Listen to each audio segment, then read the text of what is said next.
Welcome to Planet Collingwood. My name is Monty Dean. It is Studio A here at Revolution Radio. I am calling you from the future, for it is 4 p.m. on Wednesday, the 25th of August. Only 4 months to go till Christmas, or in lockdown speak, only 11 days till Christmas. A big thank you to Why Not and the fellow crew there for the last 2 hours. If you enjoyed the last 2 hours, please go to fruitsandslips.com and or revolution.radio and donate what you can. Click on the Patreon and just share a cup of coffee or some, a shekel here or a dollar there. All of it helps because we are 100% listener supported as well as 100% volunteer, and it keeps Studio A and B on till the big tech companies crush us like a bug. As I said, I am Monty Dean, and it's been an interesting week. I can't remember it. I just remember finishing last week's show, and here I am. The joy of time travel, or turning your brain off, whatever. It's still lockdown here in Melbourne, Victoria, or as we like to call it, Hellbourne. And yes, it wasn't me on, as Sergeant Miller did say, it wasn't me on the horse. That was a stunt person. Because, politically correct stunt man, because, he looked pretty manly. And I think it was on the border of Queensland and New South Wales. And he was fined by the Queensland Police and New South Wales Police up to $7,000 for riding a horse across the border. Yeah. They say Australia's lost. Oh, no, we're here. We're found in tyranny. Now, I've been joined by what turned out to be the regulars. Apparently, the checks keep clearing and they keep turning up.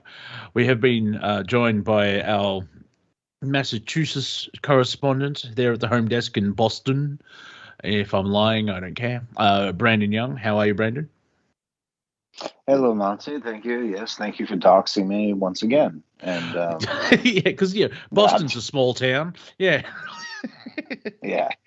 No, but I'm playing a game tonight. Hopefully you guys can help me out.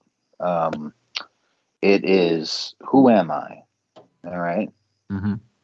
And I got an accent like this. And Are you the Prime Minister of Australia? Because you really sounded like... Close, I used to drum for the Rolling Stones. Oh, Charles, yes, Charles, yes. We'll get to that. Before that, please welcome, because he's spoken already, and there's nothing wrong with that. That it kind of helps being on radio, especially a talk show. We've been joined by Cortek, who's in the bowels of New South Wales. Yeah, still here. Well, like you have a chance to leave. So I mean, I do like I generally do appreciate all the thoughts and prayers, and I hope you're doing well and you're okay. And yeah, for the 80th time, I'm a hermit. So it's like, oh, that's right. There's a lockdown on. I wonder why there was so much less traffic. So I'm doing fine. Everyone else not so well with the cases and the tests and the Lifeline, which is suicide prevention. It had the biggest number, I think 3,000 calls in one day, the biggest amount of phone calls they've had in their entire existence. Self-harming is going through the roof, suicide's going through. But, Is that a national thing, or is that just Victoria by itself? I'm not sure. Either. Let's say it was Victoria by itself then. Yeah. Appalling. Yeah. Victoria stand. Yeah. So, yeah. Did you see... sorry, go on. Oh, yeah, Cortek, sorry. Did you see when you started up Skype, they've added Space Jam emojis from 1996? And the res is so bad that it's like really fuzzy. So, back to 1996. I think I did. And they're just proving the new film obviously sucks. And so they're just promoting the old film, which has Michael Jordan in it. And that is in The Last Dance as well. There's a new Space Jam out, is there? I missed that whole bit. LeBron, Black Lives Matter. If it works out for me, James is the main. Are they redoing it? It's been released and it was a flop, and LeBron blamed racism. It was a flop the first time. That was a terrible movie. No, it was. Don't make me walk up there. I'll get arrested. How very dare you! I'll get my glove out. Yes, Dawn's at pistols, my friend. Wait a minute, pistols at dawn, my friend. I had the Bugs Bunny Jordans. All right. No. When I was a kid.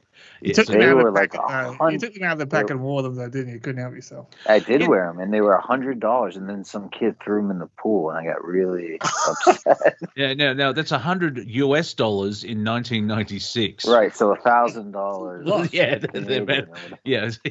and about you could buy a house in Victoria now with those. Yes, that's anyway. It was a good. It's a popcorn film. It's silly and it's interaction. It's no Who Framed Roger Rabbit, but what is? But the thing is like when Orson Welles directed it. No, I'm joking. He was he was dead by then. Yeah. Because I think his last film was Transformers the movie. That's right. Jordan. Yeah. No, Orson Welles. Yeah, Michael Jordan's last movie. Yeah, listen, he must have had one of those Transformer masks on. That's why. Yeah, he was Bumblebee. There's that Mandela effect. Didn't Jordan die 2 years into his career after he voiced Unicron or whatever it is? Unicron, Jordan, the Jordan effect. That's what they call it. Yeah, it's like, hang on, didn't he have 2 3-peats? Yeah. No, he died 2 years. It was really weird. No, 2 years into his career. He had a different number at one point too. He did because when he came back from his retirement after his father passed away, he retired the number 23 and he went to 42. And you know how these elite sports people are slightly suspicious and like, well, we suck. I'm going back to 23. No. But and the one thing from the documentary is if you ever play against Jordan, don't piss him off because that's when Michael like and then he wins for 5 years. But he also goes back and reads Hitchhiker's Guide to the Galaxy and sees 42, and he says, "I'm going to base my whole career comeback on that number." So that's how much of a nerd he is, which is really cool. Was that his jersey number? Yeah, when he came back, he was 42 because his dad wasn't there. It wasn't the same, and so he retired 23. And after about 3 games, it was like, I'm 23 now, because other teammates were giving him, not teammates, but opponents were giving him some flack. And you don't do that with Jordan. Like, oh, look at you, old man, and like, don't say that to him. How did golf go? He used to eat his opponents before the. No, it was after the match. It was after, for winning the match, you get to eat the center forward. Probably the most incredible athlete of all time, in my opinion. Actually. Yeah, and slightly an asshole, but he was driven. Sure. So it depends. Like, grandmother and cards. Yeah. No, not that level. When he was he did. Work, I guess he did. Yeah, he did that. He was a bit of an asshole at work. Is it inevitable? Is it inevitable for people who are praised too much for them to become assholes? Is there any way we can avoid it by phrasing our praise differently? Yeah, I would actually. If you haven't seen, if you want to see nearly 10 hours of good documentary, watch The Last Dance, and you realize back then this is pre-internet. Only 10 hours. Yeah, nothing else to do. Yeah. Shut up, lockdown boy. Oh, what did you do today? I walked to the letterbox. I put 10 hours straight in documentaries. Yeah, I got my net. I got my money's worth of Netflix. I did my time. I went out of the yard and walked the yard for a while, mate. That's some yard time, back and forth. Yeah, shake the legs. Boy, mate. Don't make walked in the yard, mate. You don't make eye contact. And I learned from Val Kilmer. He was acting, not him actually. It was like the way that you survive prisoners has a routine. Sounds like Batman. Yeah, that wasn't an impression of Val Kilmer. I couldn't think of how to do a Val Kilmer. So, actually now apparently he's had throat cancer. So, but he didn't have that voice. But apparently he's got throat cancer. And jeez. 11 minutes in, we're already talking over each other. This is why we get paid the big bucks here at Revolution Radio. Yeah, give him the 2 a.m. slot. No one's listening. Okay. So he's got the voice box. So he talks like this. So apparently, I haven't heard it. So poor Val.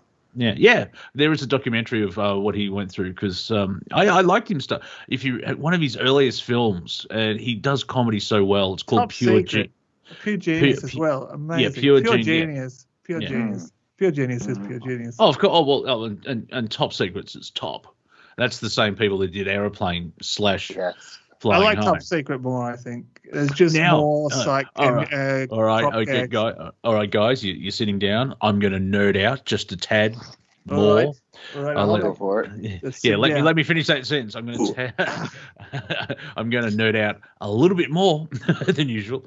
Ready. Leslie Nielsen did 6 episodes of a TV show called Police Squad, which Yep. ended up being Naked Gun. It was released here in Australia. It was released on Blu-ray in March, so I can finally buy it. Oh, wow. Why would you Yeah. just get like a digital rip of it or something? Because I like to give money to the creators of said product Who when are I they? like Is it. it called something different in Australia? No, it's called, just like it's the Police Squad. Constable Police. No, Mates. yeah, the Constable Gang. No, it's Police Squad. But I mean, like, a third of the jokes are in the first Naked Gun film, but that doesn't matter. There's so much brilliant other stuff. It's like Hobby Gang. I saw it on Twitter, and someone shared the joke that they remembered is like, "Who are you, and how did you get in here? I'm a locksmith, and I'm a locksmith." Oh, yes. I just when I first saw that one where he opens the drawer and goes bingo and pulls out a bingo card. It's just this is great. It's so well written. It's so funny.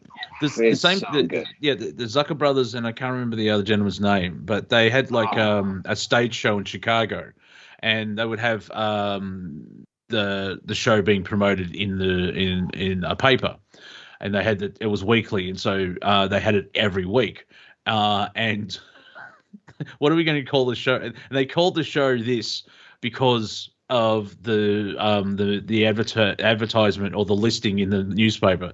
They called it The Nose. So the ad would be actually saying the nose runs continuously.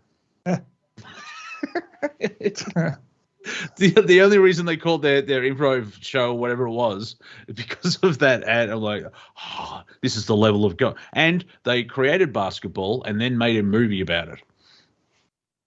Basketball. Did you know that? I thought, are you talking about the South Park creators now? I thought they did basketball. Yeah, they're in it, but they didn't write it and produce it.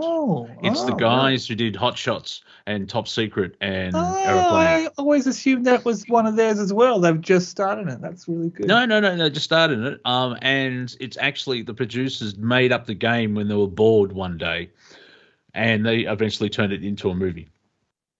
Which has movie. Which is takes the mickey out of sporting things where, like, the Utah Jazz, famous basketball team, they used to be in New Orleans because they were Jazz, but then they moved. And in the movie, it's like the New Orleans Jazz moved to Utah where it had no music, because like the Dodgers moved from New York to LA, and the Raiders I think were in LA and then went to Oakland, and I don't know, it sucks where like here in Australia. I mean, it was the VFL at the time, but when players swap teams, like, you're a diehard Collingwood fan, and then Peter Moore goes to Melbourne. It's like, but I follow him, but he's on the other team now, and all this merchandising. I didn't like it when Crocodile Dundee went over to Mad Max Land. That was kind of a crossover. You're referring to the Australian desert. That's been there for a while. I preferred it when he was in New York.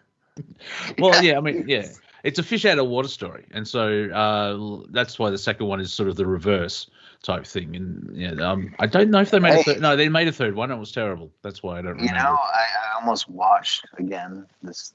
I don't know if you remember this movie, but Quigley Down Under. Yes, with Magnum Pi. Yeah. He's got one hell of a mustache. Yeah, He's got a great mustache. That's all I have to say. It's not a handlebar. It's more of a clothesline. He's kind of like a half man, half kangaroo in the film, which is I thought was. Well, there's a photo going around the social medias of here is a kangaroo having sex with a pig while a duck watches, and it seems to be a native Australian on a hill with a stick. What is going on in Australia? And I said underneath, we call that Tuesday. I call it the Queen. I call the Queen. I mean, we keep forgetting that the Queen's our sovereign. Yeah. Yeah. Is she still alive? Well, allegedly, yeah. Well, in the mainstream, yes, she's still alive. I'm not sure about behind the curtain. She's reanimated. She is a reanimated, just like Charlie Watts. She has been reanimated and will stay alive forever, as far as we know. And yes, for the three people who don't know, Charlie Watts, the drummer of the Rolling Stones, passed away peacefully in a hospital bed. Yeah. Welcome to. I don't know. Should I change the name to Allegedly Planet Collingwood?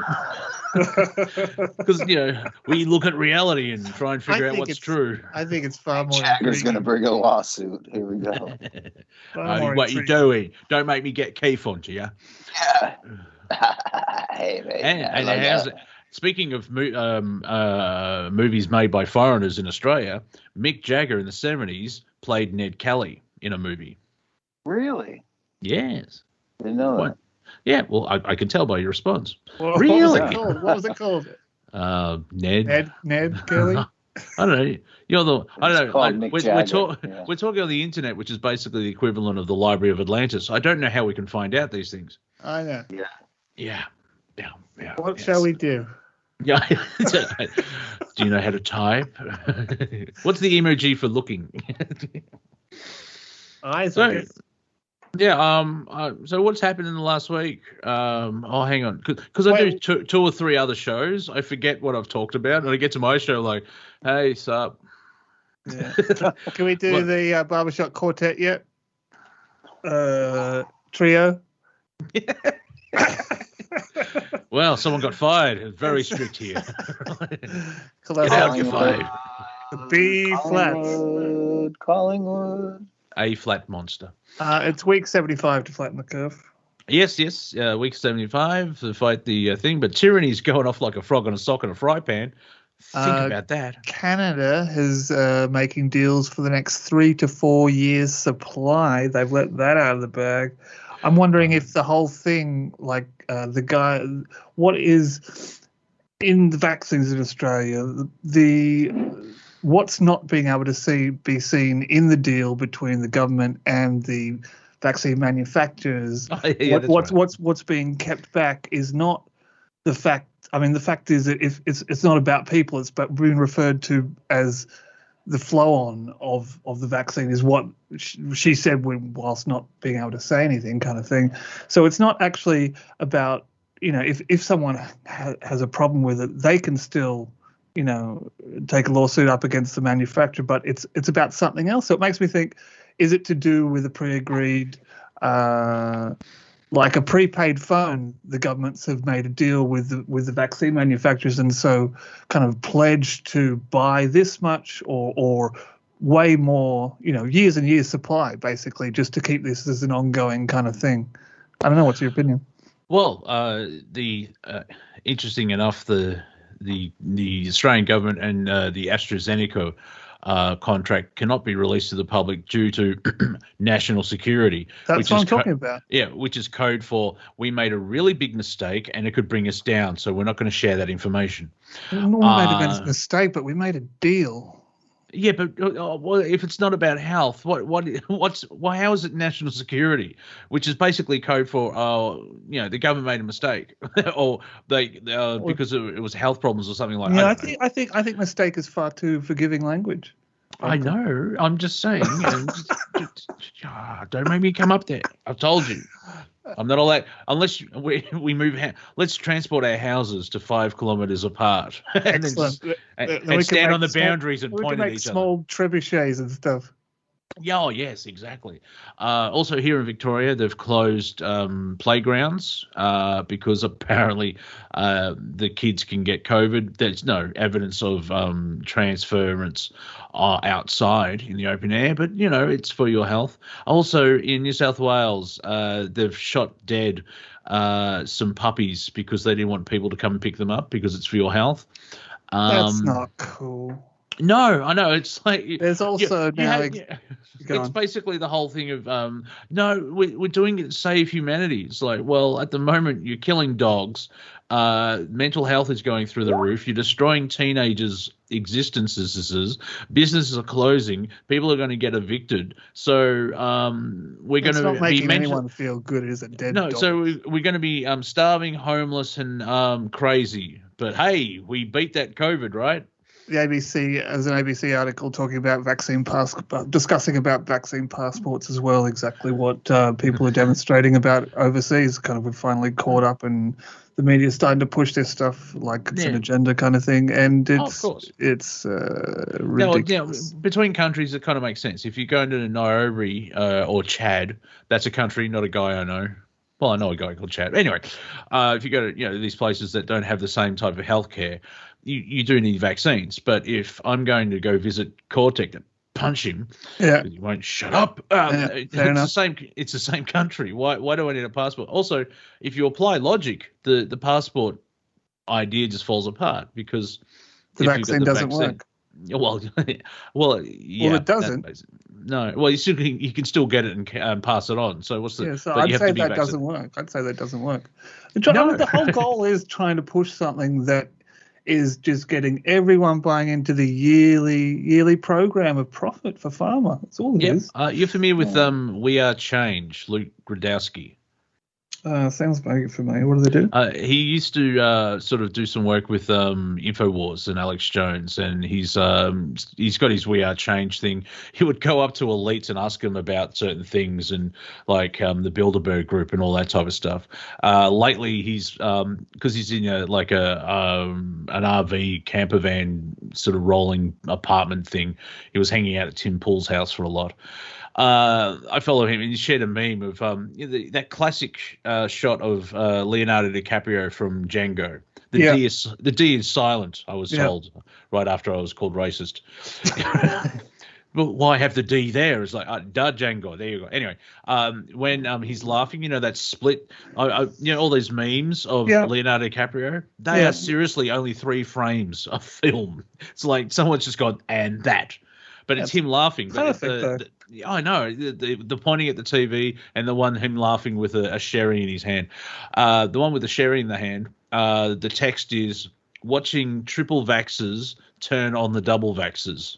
Yeah, because we're getting to that point now, and every 6 months it's going to be endless, and unless you're going to basically have humanity, it won't be a civil war. It's more of a rebellion. It's more of a people just standing up.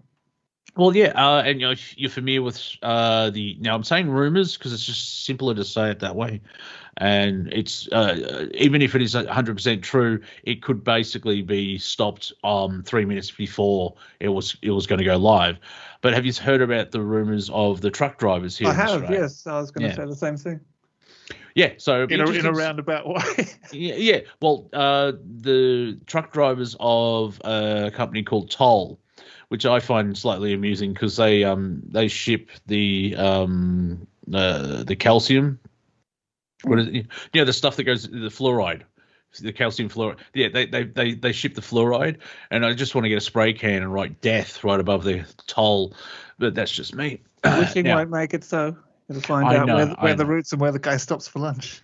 Exactly. Yeah. Just have a cup of coffee. Shh, quick run. And they're actually having a strike on Friday, and that's about collective bargaining. And this is what the ABC website told me. It's about collective bargaining about wages, where the union wants 3% and the company put 2%.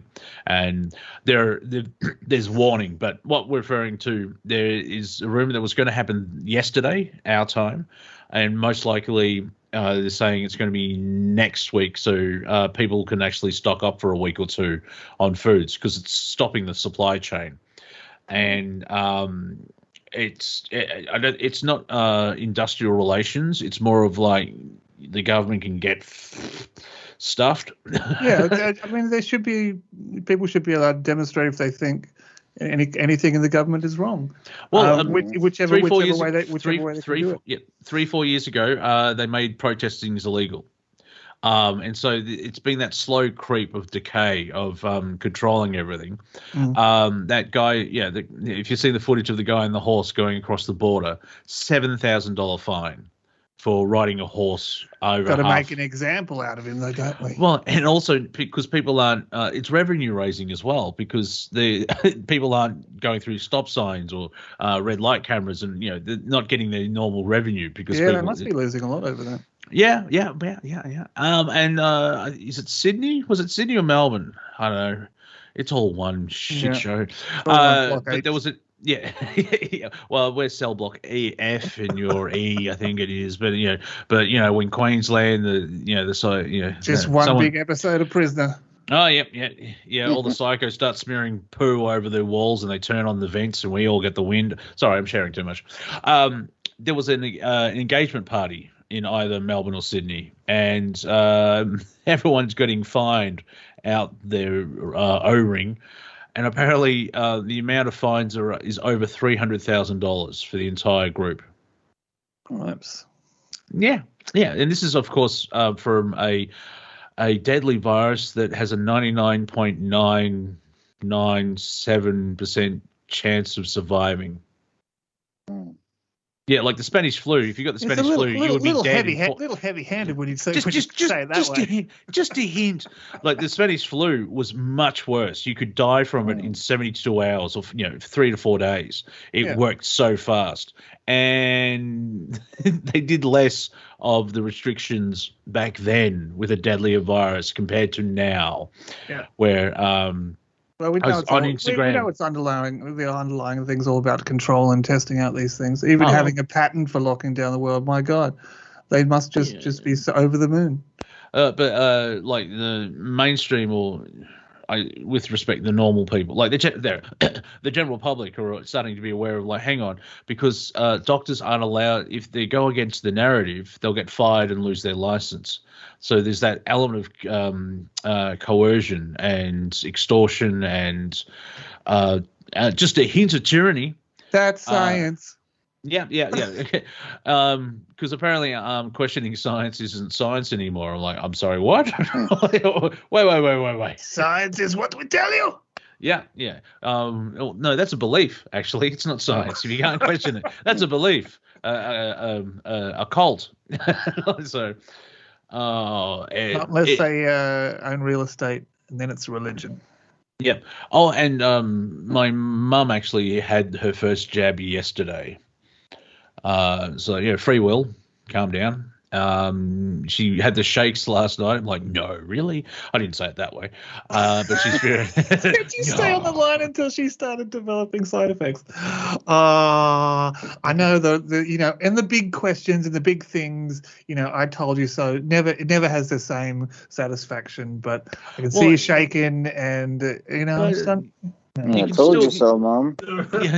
Yeah, but even 3 years ago, she would get the flu shot each year, and the body still reacts a certain way anyway.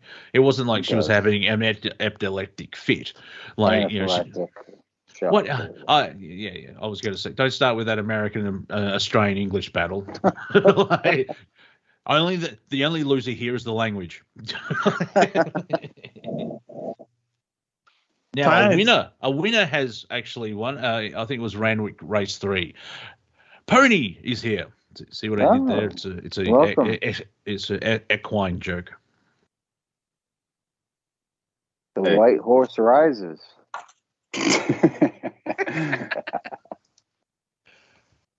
It's an old reference, but past. Thank you for your contribution. Hey.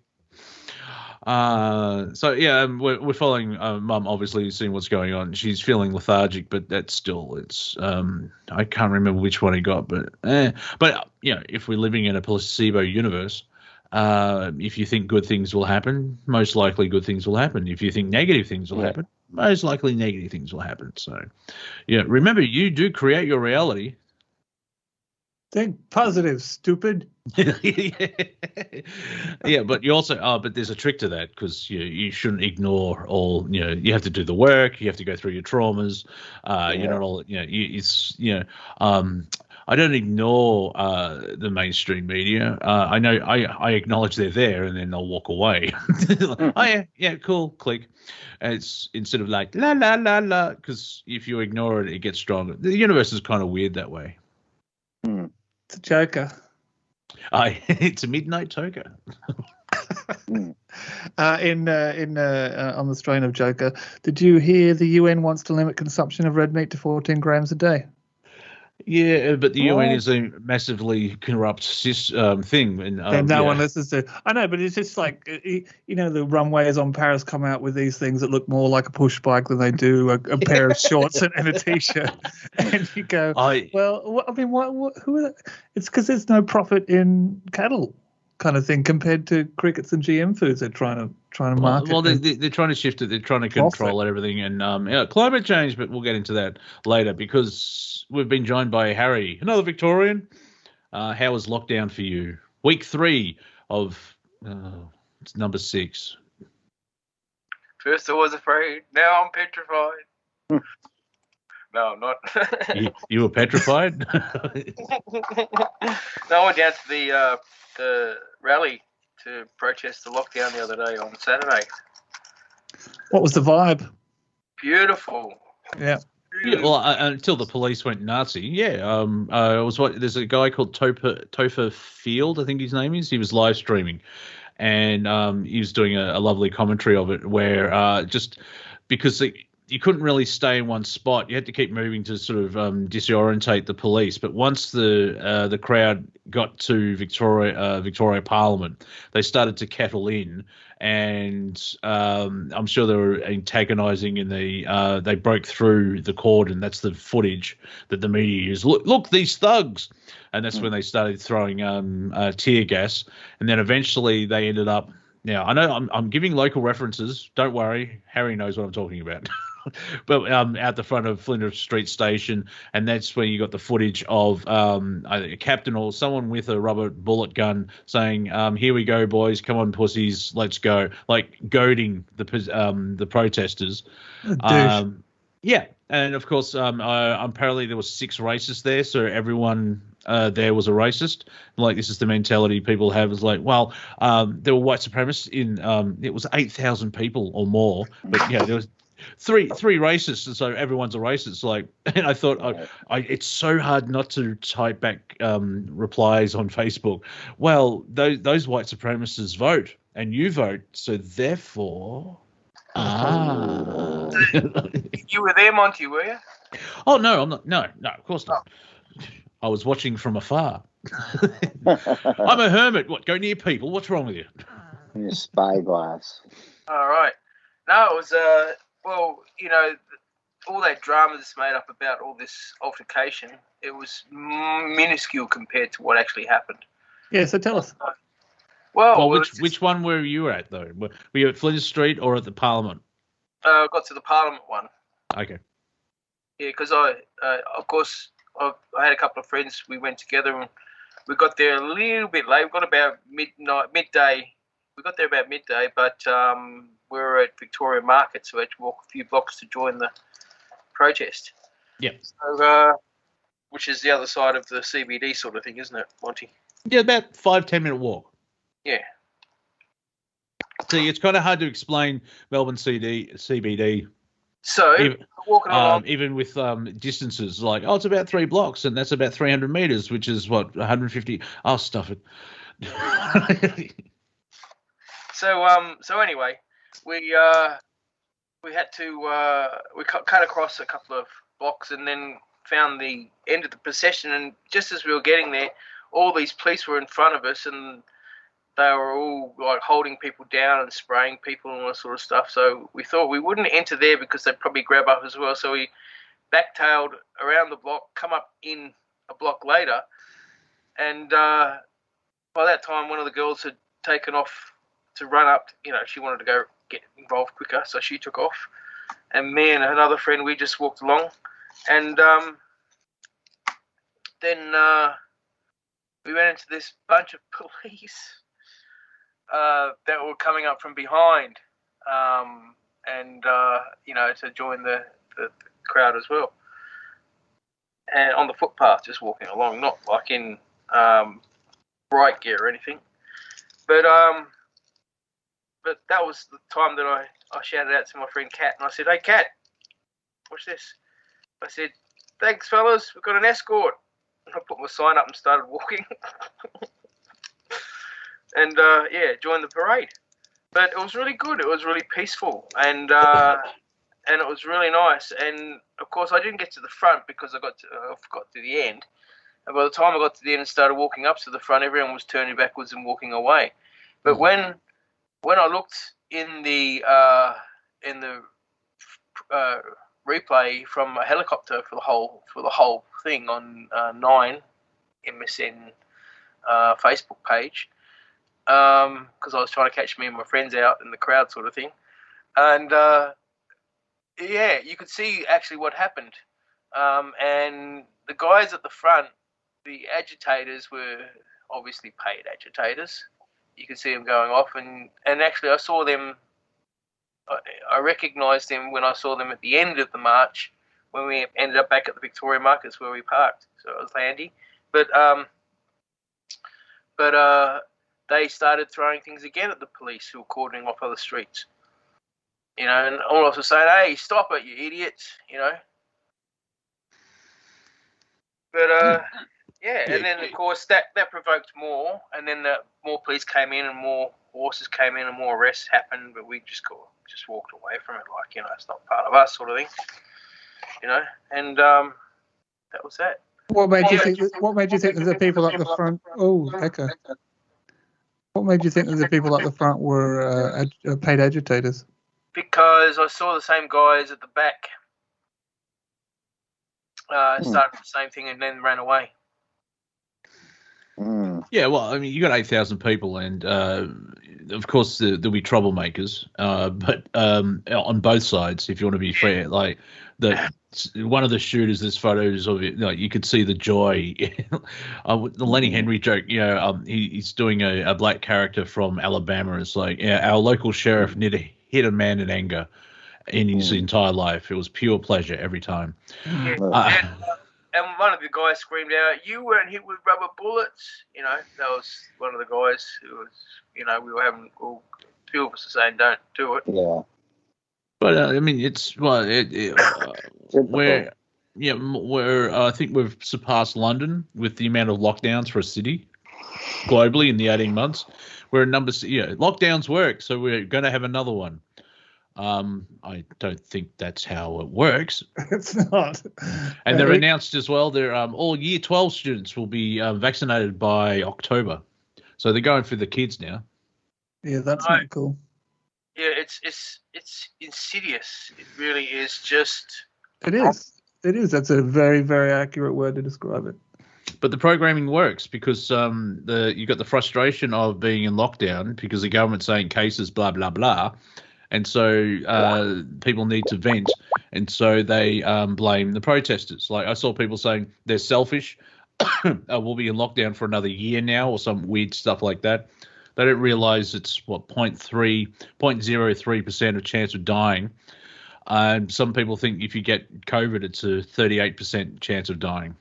These people complaining about people out there trying to voice their concern about deeper things than these keyboard warriors really probably think about on a day-to-day basis have to really come around and change their thought eventually. That, you know, you can't sit there and go, "I've had my 2 shots. Oh, what do you mean you're talking about boosters now? Okay, I've had my shots. Why aren't the borders open? Oh, the borders aren't open," and still not eventually change your mind that, you know, you might be the one who maybe haven't thought fully about the situation. Yeah, just the vitriol from the vaxxed.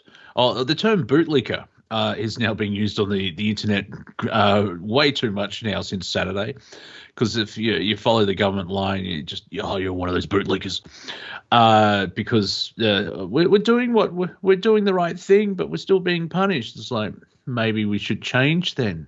If you keep getting punished, it's New Zealand is a classic example. One case, and so they shut down the entire country for 3 days. That still doesn't beat going through your sewage. Yeah, they're islands. Like, the North Island would make sense, and you stop. It's like get tested, get vaccinated.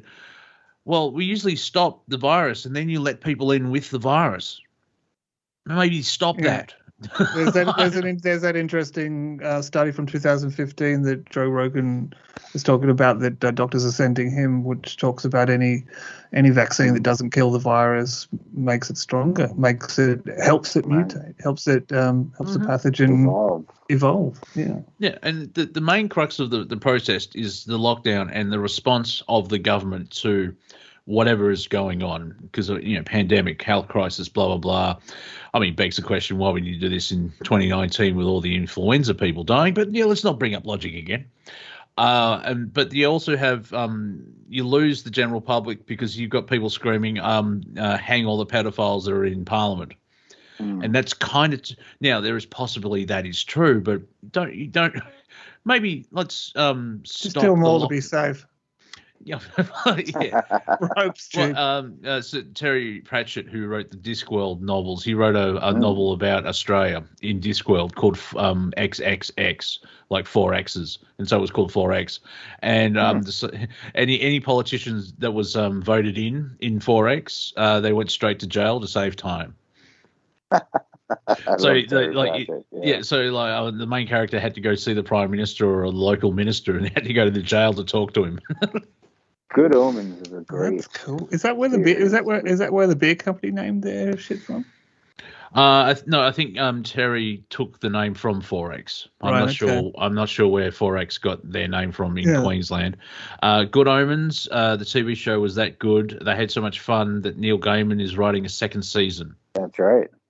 I had that on audiobook. That was fun. Yeah, because that was Neil Gaiman and Terry Pratchett, I think 1990, back in the day. And it was just a one-off novel, and the novel's quite good and fun. The TV show, it's Michael Sheen and David Tennant, so all the nerds and geeks geeked out because they're very good at what they do, and obviously they made enough money, and they're going to do a second season, which will be totally fresh. Unfortunately, so Terry has passed on. So I think it'll be just Neil's story, but we'll see what happens. This is Planet Collingwood, where I try and hide information through comedy, and we talk about geekdom and entertainment and the fall of civilization, and then back to entertainment. It's all related. Yeah, basically, yeah. I just shared on my social medias. So what wine does go with a dystopian future? Nice, yes. Yeah, a nice Monet. The answer is yes. Like, do you like red wine or white wine? Yes. Yes, both. Yeah. Wine. I heard wine, and being English background, I'll have enough wine that I start whining. Hey, all right, thank you. King Henry went and visited, I think, the king of the Fawn of France, and he said, and he said, "Oh, you have wine." He's like, Prince of France. We've had wine going back to the 5th century or something like that. And he goes, "Oh, that late, huh?" Yeah, because they had wine going back forever. Well, also back then, most likely it was the French that brought it over to England, because at one point the English court was the French aristocrats, and like the whole English court spoke French, and Norman conquest. So I'm now a question for all the SJW NPCs, nut bars and stuff, like if white people are evil. During the French-English War, who do I vote for? Like, who do I follow? Because they're both white. And I like pulling out the Irish, because it's like, slavery and white people and colonizers. Like, the effing Irish, you wanker. Like, at the start, the station actually has that great speech by William Wallace, played by Mel Gibson. And I'm thinking, I don't know, I just made the connection today where, like, you could go home and tell, or do you want to come, tell your family on this day, we'll fight for our freedom. And I thought, and it didn't work. And they've been under the heel of the English for 400 years. Like, remember when Scotland had that independence vote? couple of years Yeah. ago. Yeah. That Yeah. seemed that with the footage of people rigging the votes and stuff up the back of it, up the back of the very room everyone was counting in and stuff like that. Yeah. I said that in a room of people. Oh, yeah, it was on the news. And, there was footage of it right there. Yeah, I know, but even if you showed it to them, they just wouldn't click. But someone actually said, "Why would the Scots want to leave the United Kingdom?" I don't know, maybe 4 years of being beaten to a pulp. 400 years. 400, yeah. Yeah, 400 years of beating into a pulp. Like the language is gone. It was very Borg-like. See, now most of Ireland did that in 1922 when there was the Irish Revolution, and on one side they were referred to as freedom fighters. They fight freedom, but the English referred to them as should it really be terrorists. anti-freedom fighters? Should the term be anti-freedom fighters now? It's going to confuse so many people. Freedom lovers. Yeah, freedom. Yeah, and so liberators, but they were referred to as terrorists. It's like, you know that TV show. So you know who are you, or you know who you think you are, or whatever it is. Yeah. Where they have a celebrity and they go back through their family lineage through the DNA. Oh right. Yeah. Not This Is Your Life. No. No. Not when some git with a big red book comes out and tells you your life. This one is like, oh, this is your grandfather. That show's done on it. Yeah. Yeah, I know. They tried it with Molly Meldrum, and then they brought out someone that he hated, and so that was edited out. But Really? there was an Australian, Julia Morris, I think her name is. She's got Irish heritage. Comedian? Yes, yeah. Well, allegedly, yeah. Okay. Well, she's. I'm just jealous. She has work. Now, she ended up in, because they take, being Australia, they fly you all over the place, and she's in the island, and it's like, oh no, my great grandfather was a terrorist, and it's like, yet they won. You're talking to a free Irishman because of, don't call them a terrorist. Yeah. They won the revolution. They got the English out. Well, most of it. They've got Northern Ireland, and that's special because, a lot of people, oh, you don't know about the Troubles. It's like, yeah, clearly I don't understand. It's a civil war. Yeah, it's Christian versus Christian. Read the book again. Together. Yeah, it's like, there's always because our ancestors 400 years ago walked down this street. So piss off. Basically, we've just been fighting because our fathers and our grandfathers have been fighting. Yeah, it's like the Hatfields and McCoys type thing, and like, you're fighting a war and you've forgotten how it started. Unlike Saxel Baggins is. Yeah. Frodo, they want bag in, Frodo. Yes, they stole a book from me 13 years ago. Yeah, they never gave it back. Yeah, so compassion, forgiveness. Very evil. Mm-hmm. Yeah. Meanwhile, Sauron is like, "Oh, really? That's evil." Hold my goblet. Yeah. Hold my skull. Yeah. See what the Iron Sauron needed was some sort of like that Clear Eyes stuff, and it would have been fine. No, you need a monocle. Yeah.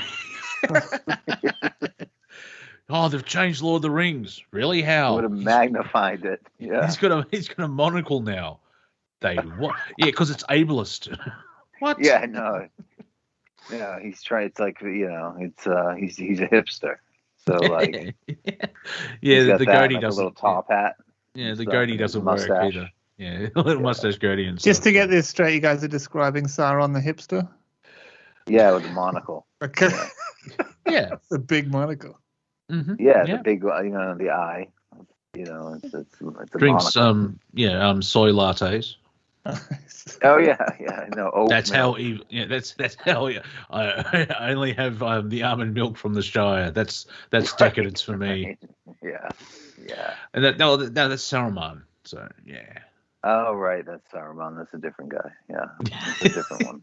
Yes, slight irony for those playing at home is Brandon is one of the biggest Tolkien fans ever. It's like, oh yeah, Sauron. True. Forgot. Yeah. The other guy. Well, yeah. Yeah, there's the wizard Saruman. Yeah. who is the leader of the White Council, and then there is who turns out to be a bad guy, essentially. Well, he gets turned because he believes Sauron's lies. Right. And there's that great line from Ian McKellen as Gandalf the Grey. When did Sauron the White turn to madness? Yeah. Well, he who has split knowledge in order to find it has left the path of wisdom, I think he says, too. That's a good line. Yeah. Which is but you can see that. I mean, it has permutations today. Yeah. People who just are pursuing knowledge for the sake of it, whether it be AI, technology, nuclear energy, whatever, just for the sake of it, Yeah, I think David Icke had a great saying. Who knows if he thought of it? Let's be fair, David likes to borrow. But he made it was a great quote, so I'm sure he probably picked it up somewhere. Yeah, he didn't. He repeated it, and this is how I found out, so it's not a bad thing. It's clever to invent an atom bomb. It's wise not to build it. Right. Exactly. I don't know who said that, but it's true. Yeah, that's. A friend of mine's writing a book, and I shared a little bit of wisdom I picked up, and I actually said, I have no idea who said that originally, but I'm saying it now, and apparently that's going in. That's going in the book where he doesn't. I like that. Doesn't remember. Yeah, so we can't credit the person who said it. I think it was just a simple thing like, don't fear the unknown, love the mystery. And because I had I'm getting used to this. A fan sent me a message saying her perspective completely changed when she heard me say that. Wow, that's cool. Yeah, it's the Russian flick the switch astronaut thing kind of thing. Just change your frame of reference or how you're thinking about it, and that happened once to me. And you can, if you say the right thing, you can flick the switch and change your point of view like that. I like how Robin Williams basically sort of did that as well, where he said, NASA spent 8 months and $1 million to have a pen right upside down, and the Russians used a pencil. What do I do? We means of production. Just use pencil. Shut up. Get in the rocket. Don't stop messing about. Vodka. Or budget for vodka. Exactly. You want pen? You want vodka? You want sausage for breakfast or vodka?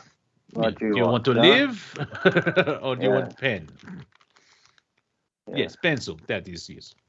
Hello to anyone in Russia. Which actually, do I have? Mazel tov. I think it's the middle. See now, if you bring up Jewish Russians, we get a bit. We get a bit revolutionary there. Uh-oh. Oh, but they're Orthodox. So it is coming up to 10 o'clock in the morning in Moscow. So technically we could probably have a Russian listening in. That'd be really cool. Up until about 5 minutes ago, but now I'm not sure. Yeah, no, Russia's really cool. I reckon it's a really interesting place. I reckon the people are really smart and clever, and I've heard great things. Love the women. Oh, beautiful women. Oh, yes. They really should figure great out ice skating. Yeah, well, it's amazing what a country of 145 million people, they seem to be the punching bag for the Democrats in the United States. It was the Russians. We did nothing. Yeah. You're making this up. They were a third world country. It was like going to war with Brazil. It really was. They didn't have they were a third world nation when the United States was like, it's a Cold War between the superpower. Yeah. It's like they were a third world nation, anyway. Yeah, well, that is Joseph Stalin. Who's so much work. Like even Adolf Hitler apparently approached the Allies and said, you know what? Maybe if we should sort of calm down, and fight the real enemy here. Yeah. And that's Soviets. And there's a difference between Soviets and Russia, I like to point out. So, the Ruskies, and it's just how... That's because they wanted a helping hand, though. Yeah, well, there's that connection to the Rothschilds, and speaking of which, Mel Gibson is making a movie about the Rothschilds. We're in the end. Yep, we're in the end times where that's allowed to happen. The Passion of the Christ. No, I'm just kidding. No, the Passion of the Accountant. So I don't know if it'll be modern day or it'll be that the first one who had 5 sons and created the central banking. Now this is right. Yeah, so but of course he's being crapped on from a great height because you can't have the normal people finding out that we're being economic slaves for the United States at least over a century. I really like what Mel did with that Amazon one. That was just so incredible, and it felt so kind of personal from running. Apocalypto. From running through the jungle to then being exposed to this massive kind of main temple complex and sacrifice. It was just it was so incredibly personal view of the whole thing. I'd like to see what he does. And then right at the end of the 3, then the white man comes and ruins it all because that's the last shot. Yeah. Is when they can see the ships coming in. Now, we should be having. Can anyone hear music? We should be having a break right now. Moving on. All right. Well, hey, we've changed timelines, ladies and gentlemen. So just very quickly, you're listening to Revolution Radio, freedomslips.com. And this is Studio A. This is Planet Collingwood. My name's Monty. That's Brandon. That's Harry. And that's Cortek. Pony's in the green room, chomping down on some walnuts, as his wont. And what I was going to say, talking about Mel Gibson. And apocalyptic. Oh, that's right. Yes, apparently the Passion of the Christ is anti-Semitic. Well, yeah, that's fine. Are there any specifics, or there's only? I don't know. I switched off because it's like, Mel Gibson's making another anti-Semitic film like Passion of the Christ, and like, are you real? Because the Jews killed the guy who was a Jew. Yeah. Well, Norm Macdonald said, you ever hear what Norm Macdonald said? He's like, I saw that. He's like, I saw the Passion of the Christ. And like, and I said, I know why all the Jewish people hated it, because all the people that killed Jesus look like John Lovitz. But it was the Romans. It's like, but that's part of the story. I washed my hands of it and then nailed him to a tree. I don't think you wash your hands of it at all, my friend. Which he made. Yeah, exactly. It was the Romans, but the Jewish elders wanted it. I think it was more of the person that is called Jesus went into the temple and started messing with the money, and if you mess with the dough, you got to go. Yeah, and it's not us. It's like okay. Even though the story's being used in how much of a rabbit hole do you want to go down?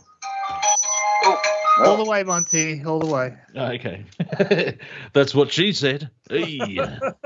That'd be next sex tape. Cry for help. Cry for help. Name of the sequel. Oh, yes. Today's show is brought to you by qheal.com in Melbourne and Victoria. If we ever open again, Paul will do a wonderful quantum healing hypnosis technique, which is designed by Dolores Cannon.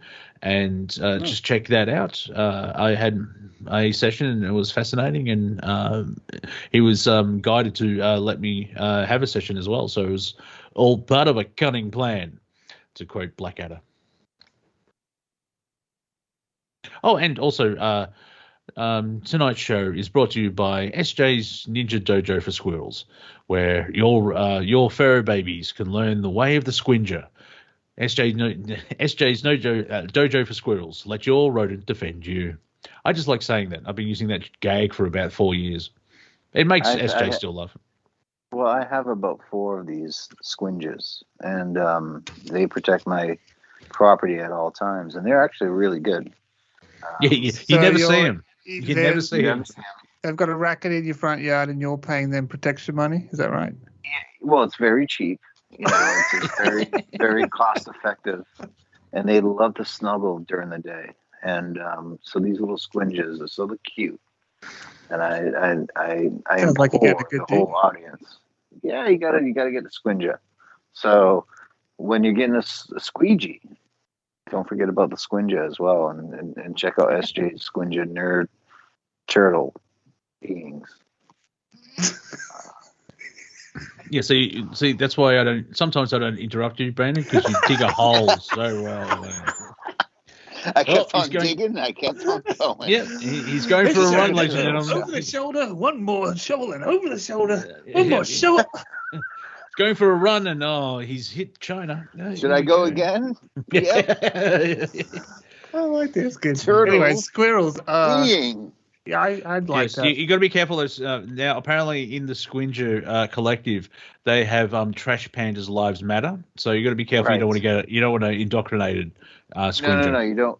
That's true. You don't want to offend a Squinger. That's for sure, because they will protest and they will effectively murder you. Essentially, they will eat you from head to toe.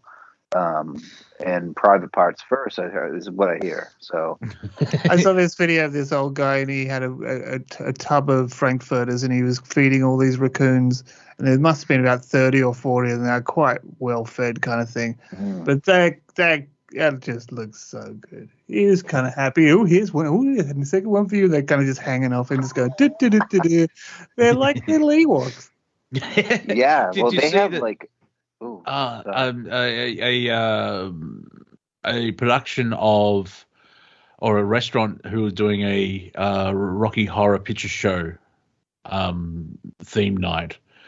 They wanted Frankfurter wigs, but they've got 8,000 Frankfurter sausages. Huh. So yeah, be careful. Like comma. Check your spelling. And also sometimes a comma missing just makes the sentence really wrong. Yeah, unfortunately. Or fortunately, So, and also for those new listeners that are looking for deep, insightful information, not this 2 hours. That's the rest of the station's rest of it. Oh, come on. What do you want to know? I mean, I'll give you deep wisdom. Here we go. Ready? The Tao that cannot be doubted is the eternal Tao. Hey, well, that Think one. about that for 2 hours. There you go. Next. What sort of yeast goes in that dough? I'm sorry, what? What? No, I actually didn't hear what was said. What kind of yeast goes in that dough? Special yeast. Unleavened yeast. I don't know. It was yesterday. Yeah. All my troubles seem so far away. Was only the Dow way? I was in the Dow way crying. It wasn't Tadal. It wasn't Tadal. It was yesterday. That's pretty good. Yeah, so if you would like to actually donate to the Get Monty some idea of how to make money, just go to my PayPal and wait for their entertainment. Yeah, donate generously, and we will put that. Monty will put it immediately into production CGI costs. It's an audio medium. Right. Damn it! But Damn still, it! Rats. That or tobacco or food. So, yeah, saving my life. Yeah, help them. Every time I say that when I buy people food, I'm saving your life. You know that, don't you? It's just a sausage roll. Yeah. And if you don't eat it, you're gonna be dead. You're so humble, Monty, not to mention your leg implant as well, and this ongoing support costs for that. Well, yes, there is the orphanage in Bangkok. Yes. I shouldn't have mentioned that.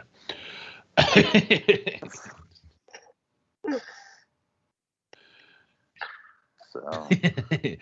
Pregnant pause. We haven't had one of those for a while. I used to, back in the day when I was insightful, I would say something like a paragraph that people are talking about, and there'll be sort of dead air because everyone's like, yeah.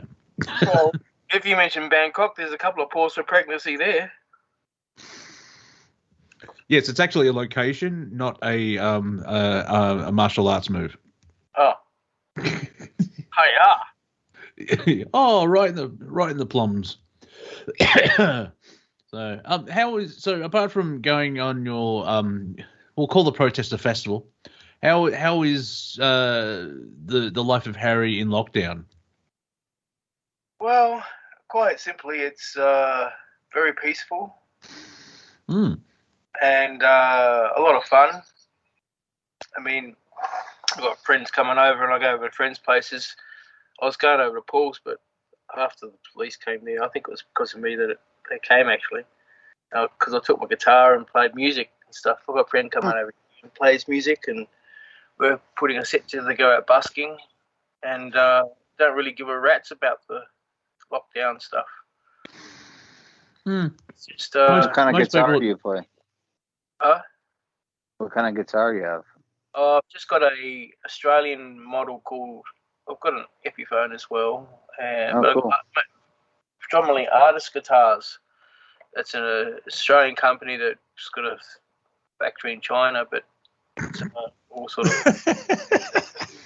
But that doesn't everybody. Like, I mean, Primus have a song. Primus has a song, and there's 3 choruses, and the words of the chorus is, or are, me speak good. Everything's made in China, repeated 8 times. Everything's made in China. Everything. See, now, Primus. If you want to, yes, great band from San Francisco. Song I wrote. I love Primus. Oh, they're gorgeous. Ugly men, but they play gorgeously. It's just, They did recently, didn't they? They did a tour where they redid Rush's full album or something like that. Geddy Lee. Really? Yeah. I think that it's been postponed because of lockdowns and so. But that's what they're planning. Yeah. What's his name? The main guy. Les Claypool. Les Claypool. Yeah. Les was posting shots of him with Geddy Lee when he was Geddy was helping him rehearse for the gigs, which is kind of cool. 2 kind of bass legends. Yes. Yeah. And Primus is so awesome. They have their own genre on iTunes. It's like, what do they call it? Primus. It's just Primus. That's the genre. Not rock, alternative, just Primus, because you can't put them in anything. Yeah. And what else have I been doing? I wrote to. Hey, what have you been doing, Harry? Columbia University. In regards to Antonio Guterres's UN Secretary General's speech there, or talk we want to call it, on ending the war on nature. Ooh. So I sent an email to them about that. Well, good luck with that, but nothing against you, but I'd be interested to see how far you get, because the system is corrupt as. Well, that's what I say in the email, and I say that's how no way how we that Columbia, yeah. And it's just basically, it's really just getting down to the nuts and bolts of what we need to do to move forward, because all these new technologies are here. They're dripping at the seams for it to be implemented. Mm-hmm. Yep, I've said that for a while. Yeah, all the to save the planet, all the ideas are already out in the general public. Yeah. It's just there's a controlling mechanism. I remember you sharing where you can put this very thin film on your windows that actually absorbs sunlight. Electrons, yeah. Yeah. And they've built an electron parker. I was just going to actually send Elon Musk that link, because I was looking at his trucks and stuff. And he's, anyway, say another thing. Because that will reduce his battery intake. If you've got an electron parker there, you don't need hardly any batteries. Why aren't we using that? Why haven't we just made all the glass since we found out? Is it patents again? It's patents, isn't it? No, shelving stuff. Well, can you put a meter on it? Well, look. No, that's not the point again, though. 2011. You asked the question. I'm answering the question. But in total, it means someone's bought the patent and shelved it. Like when that guy came up with a really good idea of having modular phone. Yeah, but sorry, Harry. Yeah, that's all right. In 2011, they had on the university on the US Energy site, usenergy.org or whatever it's called, at some dignitary's bloody Christmas do a picture of a bloody hydrogen cell unit that's setting the lights for the Christmas tree alight, standalone unit. So this stuff's here. It just hasn't been put forward into the development of the TAFEs and education systems and industries. The plans have been evolved and development. I think lots of people have come up with over Unity devices. There's lots of videos I've seen of people kind of developing these things that turn on light bulbs. Yeah, but 16-year-olds in garages keep putting videos on YouTube. I saw a 16-year-old guy making his own processor chips for motherboards. Like he was going, when Intel started, they were only fitting this many blah blah blahs on their chips, and I'm already tripling that kind of thing. So we'll just keep working at it, and it's awesome. And also, how many people have actually got cars running on water as well? I remember there's a suburb. Yeah, I know. That's another show.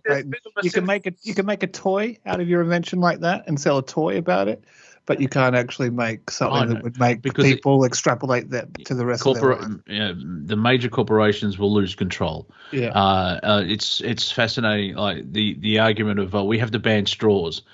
Well, hello, I'm pedantic, man. I'm going to introduce it like a theme.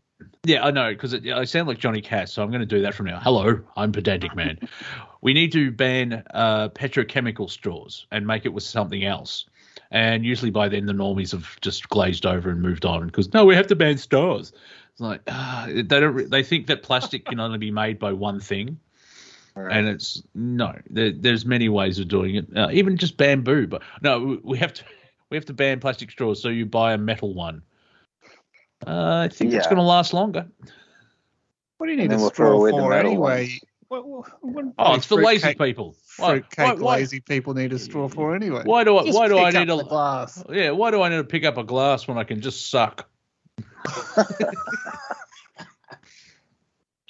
Really though, really. I know. Kind of, it's like a little bit of what is it? It's almost like a garnish, a straw in a drink. If you're serving it, it's almost as you chuck it in there at the last bit. It's a different experience. Yeah, as well as there's an element of health if used correctly. Because you're Australian and you've been outside, and flies and bugs and just wasps and everything else like that. So, you don't know where that mouth has been.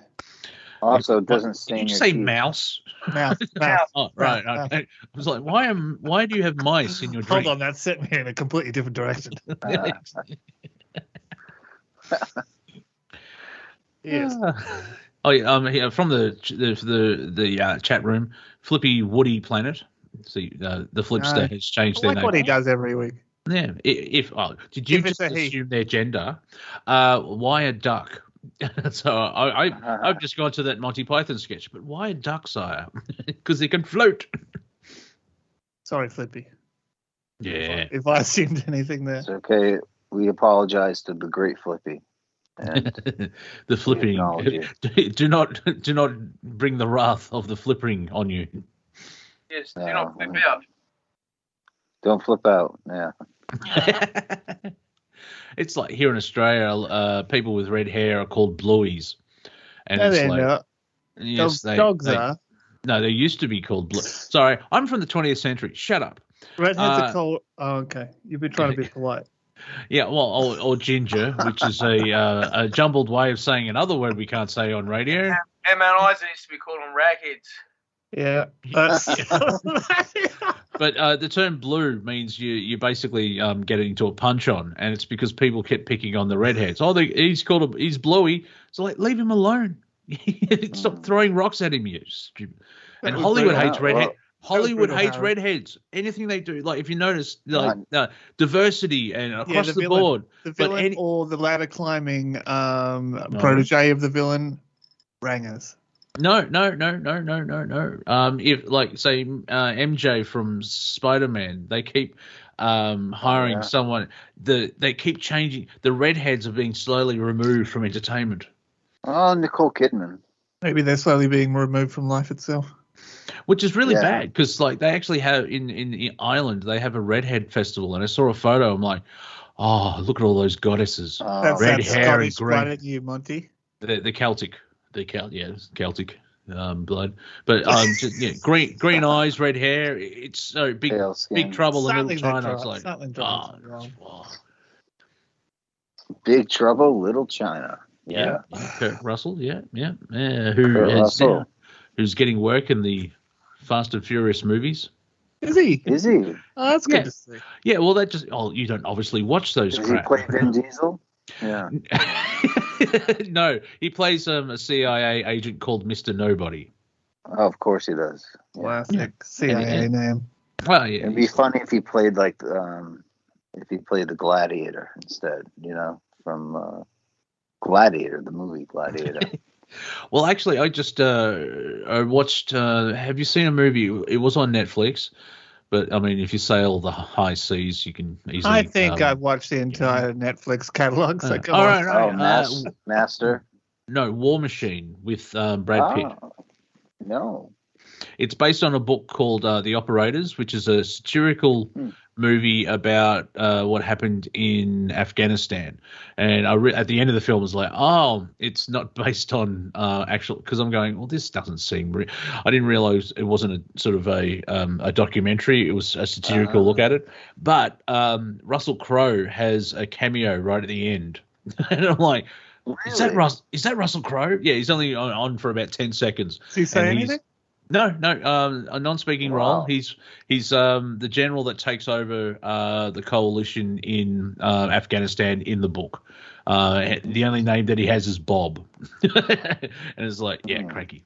But if you want to see it, Brad Pitt's really good at it. You can see why he keeps getting acting jobs, because he can act. He's good. He always was. He's good. I didn't really like him because everyone's like, oh yeah, everyone get a bit moist when he was on. Oh, Brad Pitt, he's sexy, he's gorgeous. Like, yeah, whatever. Right. He's in. Then I saw California, and he's got a beard, so you couldn't see him properly, and he acted his pants off. Hey, that's all. And then you had 12 Monkeys, and it's like,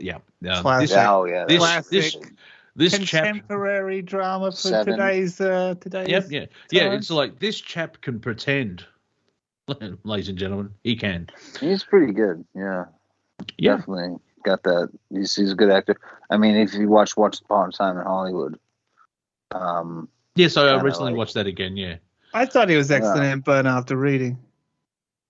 Just for seeing an actor do a kind of different light of themselves, kind of thing.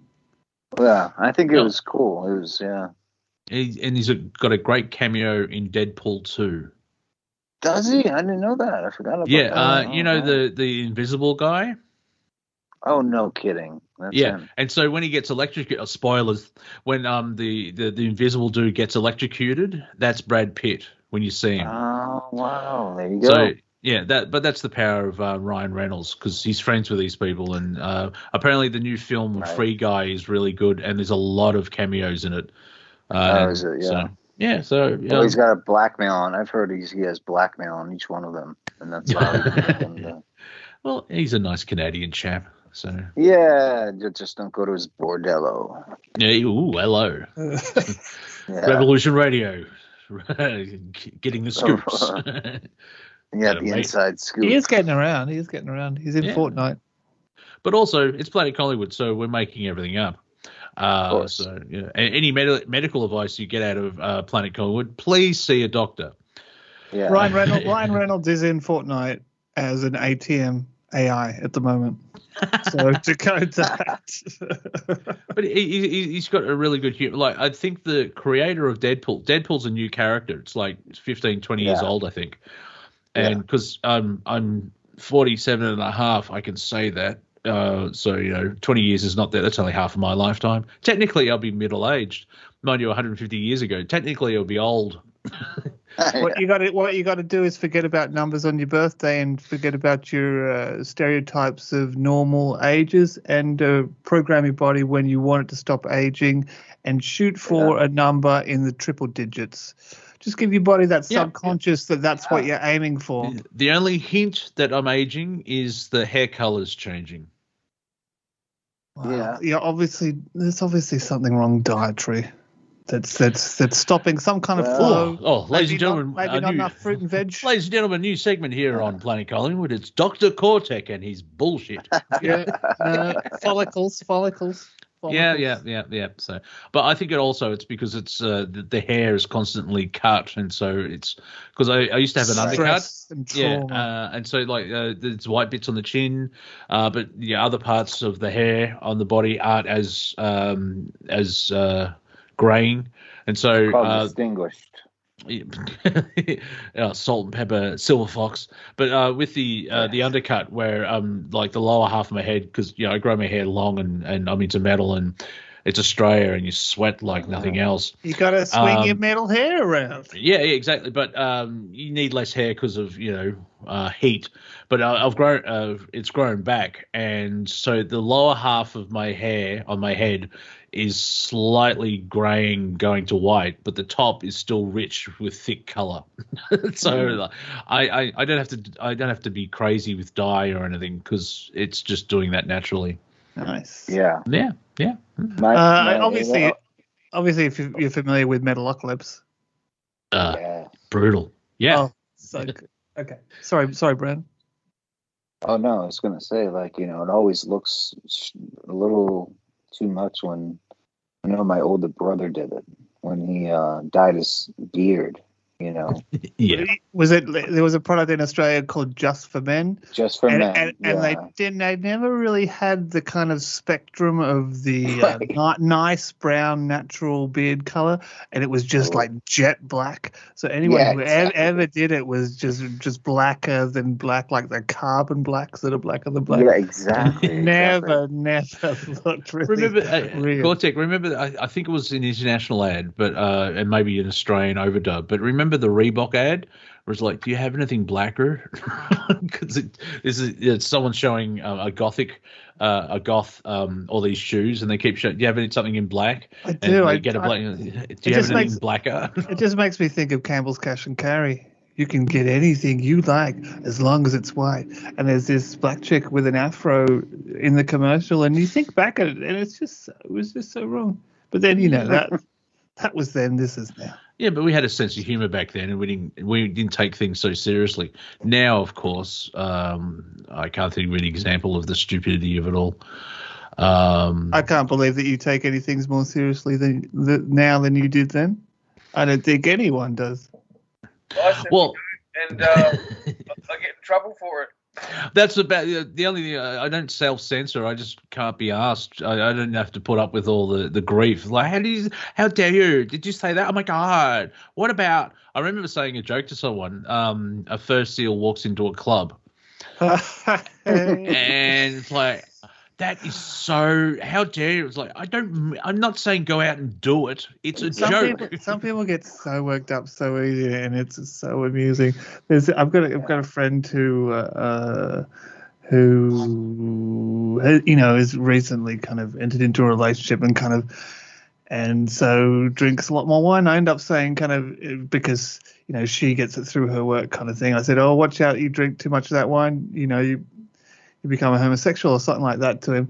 And she was in the room, and it was, it's a joke, but it's not.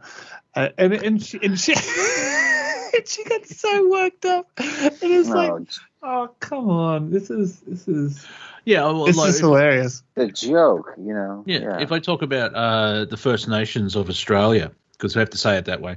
I'm saying Abo apparently now is extremely offensive, but we're on an American radio station. I can't say the N word, but I can say Abo once. Right. No, not really.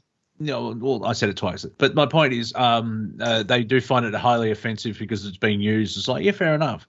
And I think they don't want to be Aboriginal is more of a scientific term. They don't want to be aggregated. Yeah, I think we should adopt the original. Go on. My point is, if I sort of joking around all that type of stuff, oh, you're a racist. It's like, yeah, I'm a racist because I believe the First Nations should have a treaty with the government, and that just blows their minds. It's like, what? Like, do you know what they call each other? Are you? Can you censor what they're going to say? I kind of do, but I want to make sure that you don't throw me off air. How's it spelled? Get a baby pig in your mind. Hey, you black runt. Yeah, fair enough. All right. Yes. A nice little cuddly one that's going to suckle at the yes. Yeah, the very Australian, where the word that rhymes with vagina is used as punctuation. It's my favorite ketchup. Like I said last week, I said my favorite ketchup is Heinz, and you got to have Heinz on your burger, but because only runts eat hunts. Can we go back a bit? Can we go back a step? What word rhymes with vagina? I'll give you an example. You're being one now. I can only think of vaginas. Yeah. Well, there you go. That's telling. That'd be in New Carolina in the morning. Oh, there you go. Well, just think of the Northern Territory and their marketing. Well, we'll see you in the Northern Territory. See you in NT. Yeah, and apparently they got away with that. And so I liked it. It was edgy. Yeah, I know, but you can still buy merchandise that's got the letter C, the letter U, and then the initials for Northern Territory on a T-shirt or a cap or a mask. CU, then understand it, and underneath it NT. Yeah, I mean, that's the only reason why they sold any merch at all. Yeah, I know, but from afar, it's like, yeah. All the money's in the merch. Everyone knows that. Well, I know. We have merch here, obviously not so offensive, but here at Revolution Radio, if you want to buy T-shirts and caps and onesies for the little ones, cups, mouse pads, and so on and so forth. So there you go. Useful stuff. Yes. Yeah. I've still got. I've bought a Revolution Radio T-shirt. Then I gained weight and I looked like Jabba's younger brother. So I'm losing weight, and so one day I'll be able to wear any more of Java is like a hut, right? Yes. Speaks. Is there any more like huts around? Yes. Like okay. Yes. In if you watch the Clone Wars, you actually see like the head of the huts. Right. There's the crime families. There's I think on screen we've seen 7. Okay. Right. There's 5 of the head of the crime families, Jabba, his cousin Zero, and his son Stinky or Pookie or whatever it was. Right, whatever it was, yeah. Punky or whatever, yeah. So Punky the Hut. Yeah. But also, I'm not getting into timelines because that's what upsets me mainly about Star Wars. Is like there's 30,000 years of history, so let's go multiverse. Oh, for the love of God! I saw a good meme and it had some kid showing he had his kid on the couch and he was going, so that was Star Wars, and the kid's going, so there's only 3 episodes, and the dad's going, yep, that's it. That's it. So there's only 3 films? Yep. Hey, do you know where the huts come from? Pizza. No, go on. Natala. The planet is called Natala. Lower Hutt City, Wellington. Oh, okay. Been there. Don't go to New Zealand in the winter unless you like snow.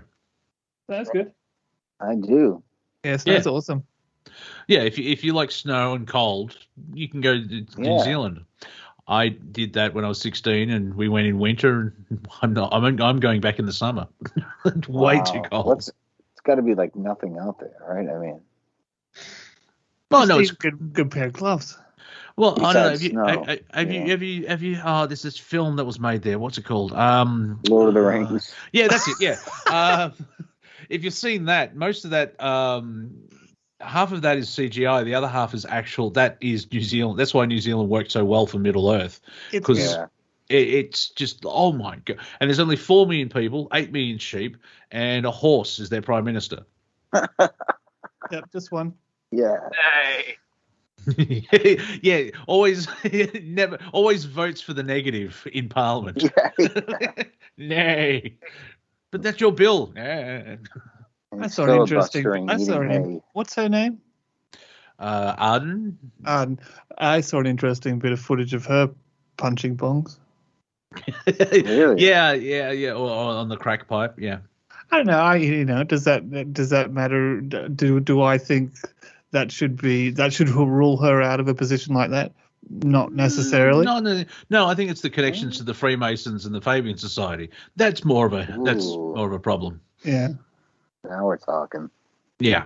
I think things like that could. I mean, like any kind of thing like that generally seems to open the person's mind a bit more and make them a nicer person. Generally.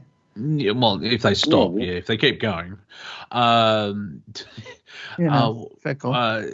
Vinny Eastwood has a great 7-minute. Vinny Eastwood's got a great video, 7 minutes long, and it just goes into the background of Prime Minister Arden, and it's like, I don't like her at all now.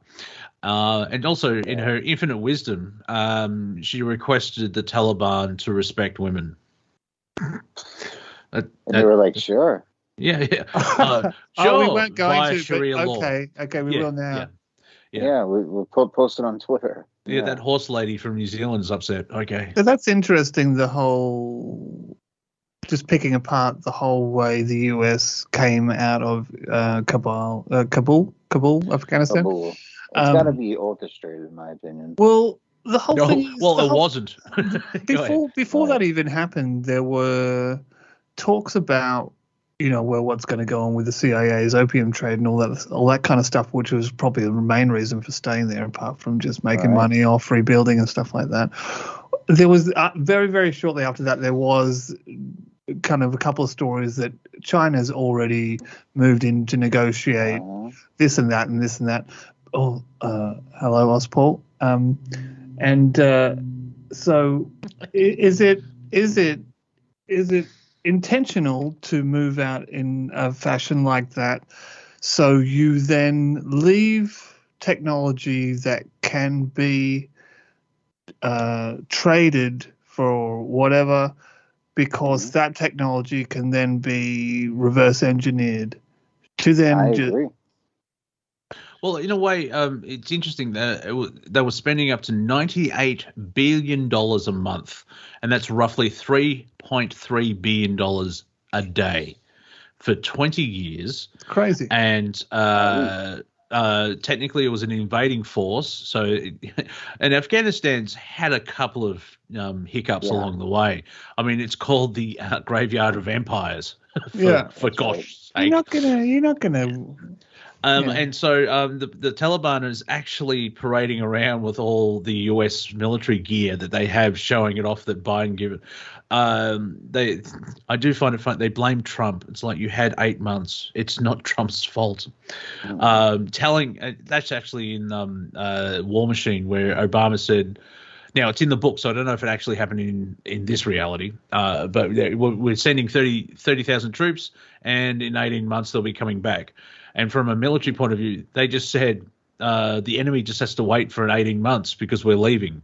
like, well done, you complete twang. It's not like you're on the other side of a border. Yeah. There's a great film that I saw recently called The Outpost. And the elf from Lord of the Rings. Bloom. Yes. Orlando Bloom. He's in it, and it's quite good. It's like this, it's one of the stupidest things. It's based on a true story of what actually happened. Strangely enough, it's very unique because someone who actually lived what happened at that outpost plays himself in the movie. Wow. And which I find slightly amusing when the director says, "Can you be more you?" What's my motivation? But what's my motivation? But you were there. Remember, you are yourself. Yeah, the outpost is like basically in a sand pit where you dig a hole, and it's surrounded. They put the outpost right at the bottom in this cauldron. Ooh. Yeah, you don't have to be a military advisor. Like, that's just stupid. Yeah. But that's the thing where they show interactions with the locals and stuff like that. They're trying to hearts and mind and Al-Qaeda and basically the whole thing of the withdrawal, which there's a lot of porn jokes on the internet now because of that. You pulled out too quick. Let's get rid. Yeah, okay. We're leaving. We announced it to the enemy, and we're pulling out the military personnel first. The what? I don't think you really thought this through. There was another meme. When Russia came out of Afghanistan, they kind of took their stuff with them, and didn't have any pre-deals. going wrong. Yeah, and so usually when war is a racket, what they do is they sell the old stuff to an enemy, and then they get new stuff, and then go fight the enemy that has the old stuff to play with their new toys. I reckon that's where the Biden, but Biden in his infinite wisdom gave the old stuff away, and they're buying. So like someone's losing out on this deal. Yeah, I reckon if you that's notice, like. Lindsey Graham actually has brought up, I think, on the floor of the Senate/Congress, the Capitol building area, where that non-surrection happened. We need to impeach Joe Biden because of the whole Afghanistan debacle, and it's like, oh, a step closer. Who knows what will happen, of course, but these are James Woods, very quickly. James Woods has been sharing photos of Biden walking away from the podium, and it's just like Biden's legacy, and it's him just wandering off from the podium. Go ahead, Cortek. No. Come on. That was my Biden Come on, man. Come on, man. Come on, man. That's 2-3 days ago. God. How's his son, though? It's just so classic. Did he lose another laptop to the Russians or something like that? Allegedly, about 2 weeks allegedly ago? This one. Yeah, allegedly one. I just realized. Yeah. All the cover-up stories are just laughable. Yeah, well, yeah. Can you imagine Joe Biden talking about the Holocaust? Come on, man. That's like 70 years ago. So you can make fun. You can make fun of stuff, but you got to make sure the target of the joke is not the people that had the crap kicked out of them. Yeah. Also, not in the room. That helps as well. Yeah, I'm not Jewish, but I've slept with one. They're very nice. Oh God. No, but I met a guy that walked across Afghanistan, right? Yes, with his dog. I don't know if I told you guys this, but book is called The Places in Between. Yeah, you did. I think it sounds you'd meet the salt of the earth doing that, Yeah, I mean, imagine that. Yeah. But yeah, it's just I think what actually tainted, like, the problem with me watching War Machine is I know the ending. It's like watching Black Widow now after watching Endgame. It's like, yeah, but this character dies. That's why I didn't bother watching Titanic. Yeah, you kind of know how it ends, yeah. And exactly. there's no reference to the Olympia and that whole insurance scam either. Oh my God, that's right. That's kind of the good thing for Planet Collingwood is the Afghanistan event happened because we've got something new to talk about. Because it's like 9/11, planes, buildings. Blah blah blah. The official story doesn't make sense. Yeah, okay, moving on. But the engineers' reports. Right. If you go back in history. Let's go. Okay. Well, I was going to. That seemed like half. That seemed like half a sentence. If you go back in history, yes. Yeah, and like I just did, and I zeroed myself out. No. Yeah, fair enough. But the thing you is, go to the 80s and the Mujahideen. Yeah, let's go. The United States funding. Gaddafi was alive. He had a whole team of chick bodyguards. How cool is that? He dressed like he was into hip hop, kinda. Yeah, and, I think he wasn't actually connected to the Libya, the 108 of the Lockerbie bombing, and still had to pay for it because the UN are vaginas. See, I had to catch myself there, like, no, I'm on radio. Yeah, that's degrading what is it? Degrading to vaginas as well. They deserve better than that. Yeah, well, Megadeth actually released an album called Abominable. What's it called? It's going to be Vagina. No, instead of United Nations, it's Abominable Nations or something. It's going to freak me out till I find out. But you wake up at 3:30 in the morning, straight bolt upright in screaming bed with the answer. Like, it's Abominations. No, I'm just going to check now because it's like I should know this. It's one of my favorite. How about bands. that Abominable Snowman? He was something else. And the survey says. What is this? United Abominations. Of course. I was just about to say that. And the front cover is, I'm going to Wikipedia. The front cover is the Max Scott for Megadeth. Vic Rattlehead has got see no evil, speak no evil, and all that type of stuff. But the UN building's on fire because it's been hit by by missiles.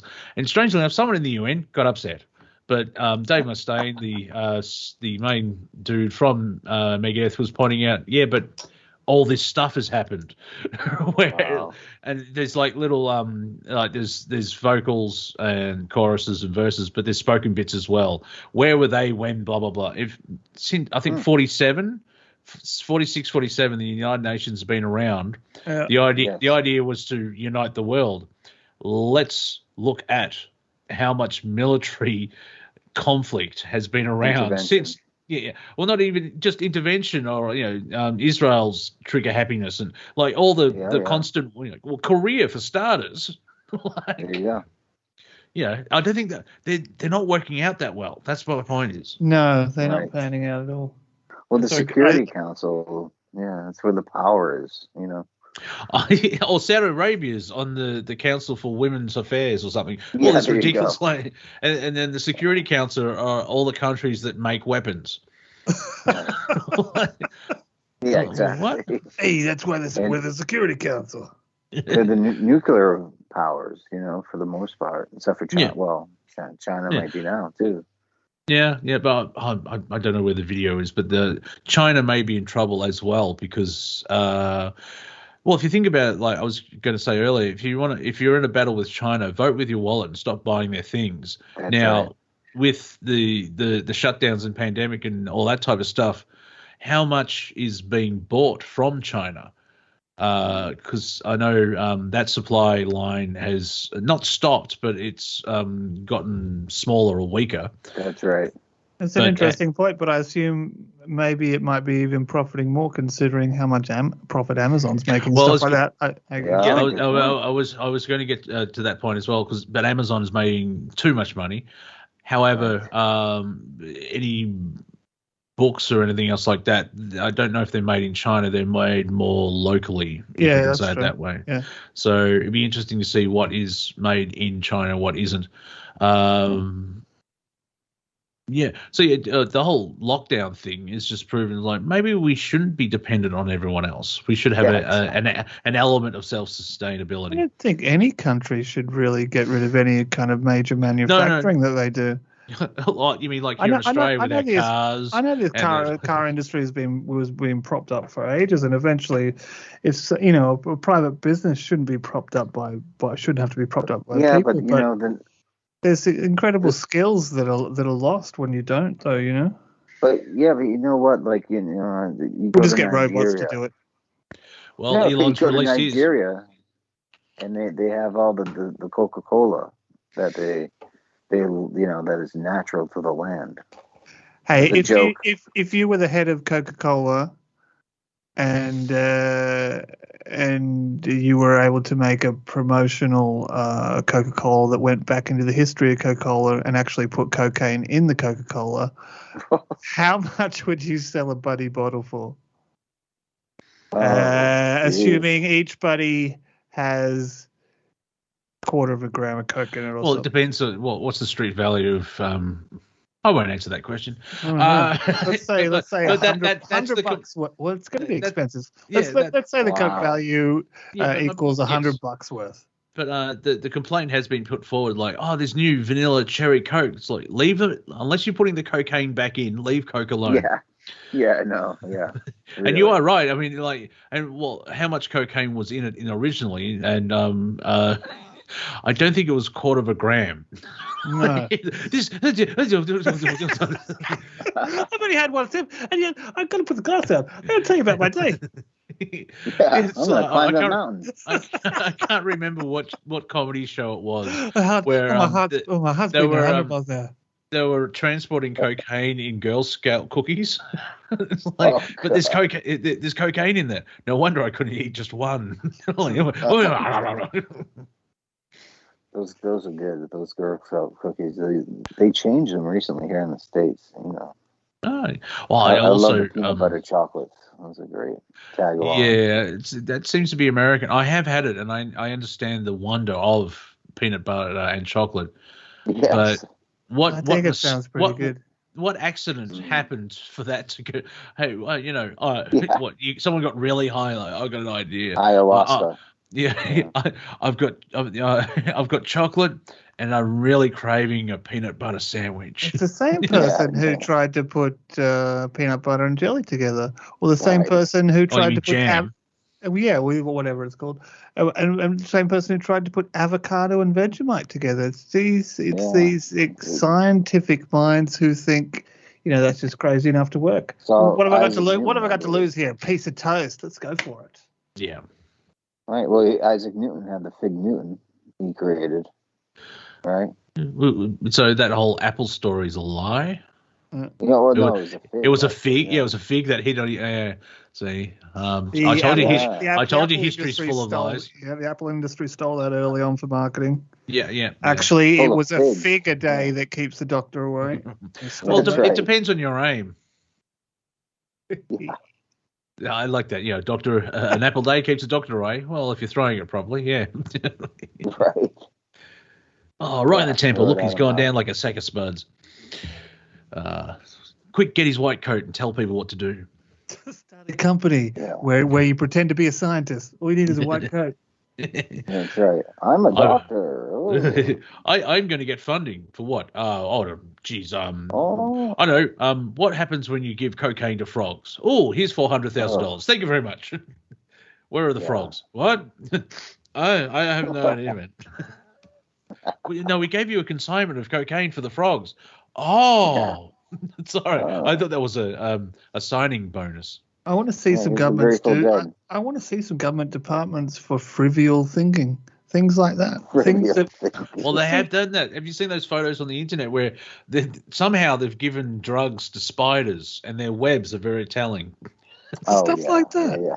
It's cool. It gives us a bigger insight into That's a good job. Well, what we could do to keep them happy. yeah, but I want that there's job. a hint of corruption. Remember now, the FDA, in their infinite wisdom, have come out and said the Pfizer shot is okay for approved for consumption. Now, this is the same organisations that believes that cannabis is the same as heroin, cocaine, and meth. But nothing sucks. And these are the McDonald's companies. ketchup is a vegetable. Yeah. And these are the companies that have paid out for the billions of dollars, in the double figures in the last decades. Well, yeah, of course ridiculous. the medicine's working when you're raking in billions of dollars. It's safe. See, that's the fun part. Like now, I think the window is 2 years from today-ish. Not actual today, the 25th of August, but we should start seeing the results of whatever's happening with the vaccines that people have been taking. And because it's been a year, or how long has it been then? Well, no. Technically, if they started in December, you'd start seeing births and weirdness next month because that's 9 months, or around about now. If pregnant ladies, I said it. Pregnant ladies, take that, you leftards. It's a real issue. Yeah, I know. Especially with their focus on trying to immunize more young people. Yeah, they want to vaccinate babies in utero. It's like, it's still like, really? Are you that nuts? And then you had that congressman from Delaware saying, after it's born, we'll decide to abort it or not. That's murder, sir. Really? Dearie me. Kind of gruesome. And so, apparently in the next 2 years, you'll start seeing either autoimmune systems or stuff, or in conspiracy world, there's the hardcore line. It's like everyone that's had a jab's going to die. It's like, well, technically you're correct. Could be decades though.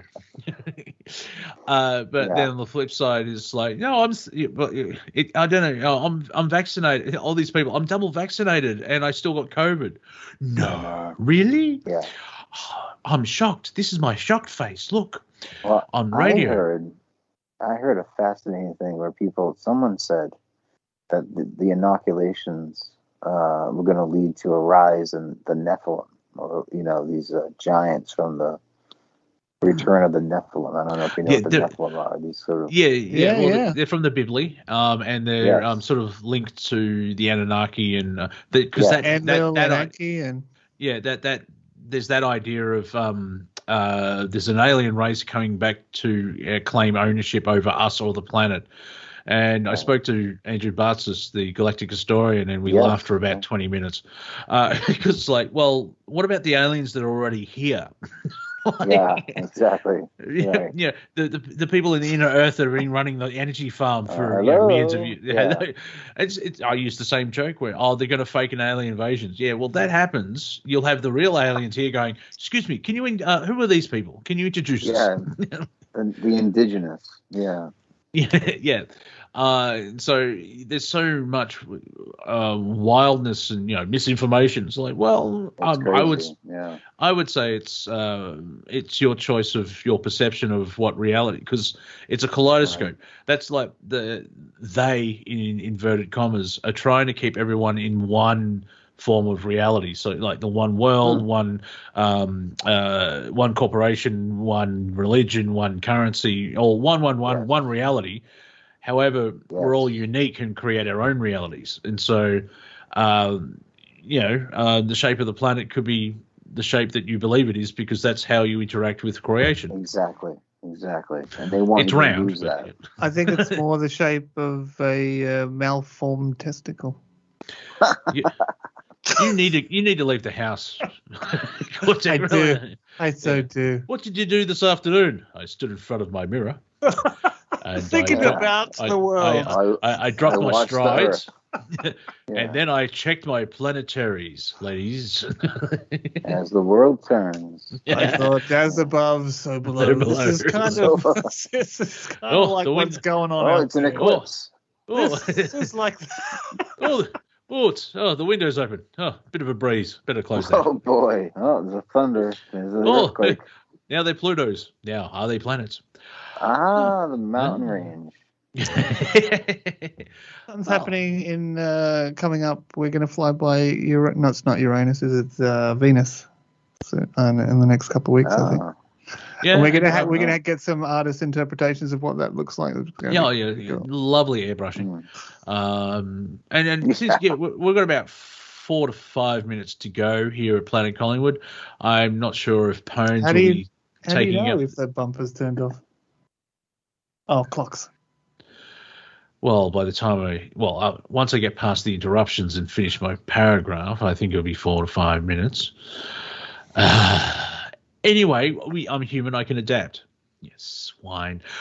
There may be an after party with Pony. That's what I was just trying to say there. But before we go, I'd like to mention that Elon Musk has he's revealed his small army. I mean, his workers. Have you seen that he's created a droid, and he hopes that it doesn't get violent. It's like got a black face, or it's all white, and like from the shoulders up, it's black. Yeah. And such a magic trick. Yeah, and I hope humans can defend themselves against it. Like, He's just trying to get press. It's just when you say something that crazy. Isn't there a company in Boston that working with Boston robotics? Dynamics. Yeah. And the stuff they're actually showing of like. They've come out with a new video as well in the last week. Yeah, but instead of one, there's two. Programmed. Yeah, I know, but still, but like, I can't do that. But doing they double only backflips. Kill what they're programmed to kill, Monty. They're fine. Yeah. Yes, but actually, now talking about Afghanistan, the Taliban actually put to death a comedian, and apparently he was such boss level comic, he was making jokes all the way to the execution. Wow. Who is this guy? Has he got any stuff on video? I'm not sure, but Count Dankula. I Borat. Guillotine apparently laughed his head off. No, it's more of the axe. Too soon. Way too soon. Yeah, it's not funny, man. Not funny. But if you're on Twitter, Count Dankula actually shared that because someone pointed out like this guy was making jokes all the way to the execution. I'm waiting for that Count Dankula eulogy or something, obituary, whatever it is, and Count Dankula's like, super boss because it's I'm going to be killed just for being a comic. And of That's course, awesome. that's the first thing that happens in tyrannical dictatorships. They take out the intellectuals and the artists in the comics because they That's cannot why the show is stand. so important. Yeah, they can't take criticism. That's And right. I don't know how my comedy career is going to go that well because I'm going to be labeled anti-vax because Mhm. I haven't been vaccinated for 30 years. I'm fine. Well, yeah, most of your country isn't though, too, right? I mean, as far as I know. It's getting, well, we're told it's getting there, but I don't know if that's a marketing ploy of, well, everyone else is, so I'll do it. I'm pretty But sure it's marketing. I'm pretty yeah, sure everyone Yeah. is in the same frame of mind they were when everything came in the start of 2020. yeah, Mhm. and the thing is, if it's a depopulation, it's a bad idea because they're killing all the followers and leaving the rebels. Well done. Yeah, I And know. and even if they're told we're doing the best, and then there is all this bad stuff happening, when they find out, you're going to see mass revolution across the planet because everyone knows how, oh, it wasn't us, it was the pharmaceutical companies. It's like, no, you can't pass the buck. No. And like, they've got immunity. I don't care. Well, if we can't get through the courts, you'll probably see people doing burning down warehouses and all that. Yeah. The anger, because it's say what 50% of the population is being vaccinated on the planet. I don't Right. I don't know if you believe polls. I Well, don't. Yeah. No, the point is not the number. The point is the action I mentioned. No, it's 49. I don't Thursday, it's know. 49. I don't know. I don't think anyone would be of a different frame of mind than they were going into this. No, and no, and, my and I point- don't think yeah. that anything that happened has really given anyone confidence. at all. No, but my point is, after they find out that everyone's sterilized, as an example, even if it's only 10% of the population, there's going to be a reckoning. Even And if it's only I agree. 3%. And I'm not saying raise up and take down your masters. I'm just observing of like this is the level of stupidity that they are doing. It seems like a last ditch attempt for governments worldwide because Yeah. they know there's no confidence in them at all. As a friend of mine said, yeah, you can't do a mulligan thing on this. Oops, sorry, my bad. Right. You can't. No. And I think they think it's burnable because it's we'll just put a new face in there, but if you find out, if the vaxxers are tainted for whatever reason, just look at everything else, the mental health going through the roof, the amount of suicides, the self-harm, and the businesses, the economic side of everything else like that, and add on to vaccine damage. The people in charge haven't got a leg to stand on. I think that people are hunting doctors now, and I think that's a bad thing. But there's going to be an element of justice where we shouldn't have the second French Revolution. That's all I'm saying. Right. no, yeah, we should be able to do it in a smarter way. Right. So I don't know if Mr. Rowe's sleeping on the keyboard and the brakes are broken off, but this is the end, my friend, of the show. I should finish my sentences. That was Planet Collingwood. My name is Monty Dean. If you enjoyed the last 2 hours, please donate to Revolution Radio so we can continue on. If you're on YouTube, please like, subscribe, and share. And if you're all the other platforms as well, Brandon, where can people find you if you want to tell them, of course? Oh, just right here on Planet Collingwood. Revolution Radio. Cortek will be led down to his dungeon again. Yeah. The excitement. And Harry, any last parting words? Yeah, it's talking about mental health going through the roof. I jumped through the window the other day. Well, that was silly. Yeah. harrythebusker.weebly.com. Awesome. That's Thank you all very right. much. My name is Monty Dean, and I can be found on the interwebs as Wafer Thin Entertainment. And singling the pones, if you're out there, sir. The talking stick has been laid down at your feet, and if you choose to pick it up and go for a run, well, go on. We'll be back in 6 days and 22 hours. That was Planet Collingwood. Thank you for listening, everyone. We'll see you all soon. Enjoy. Thank you, Monty.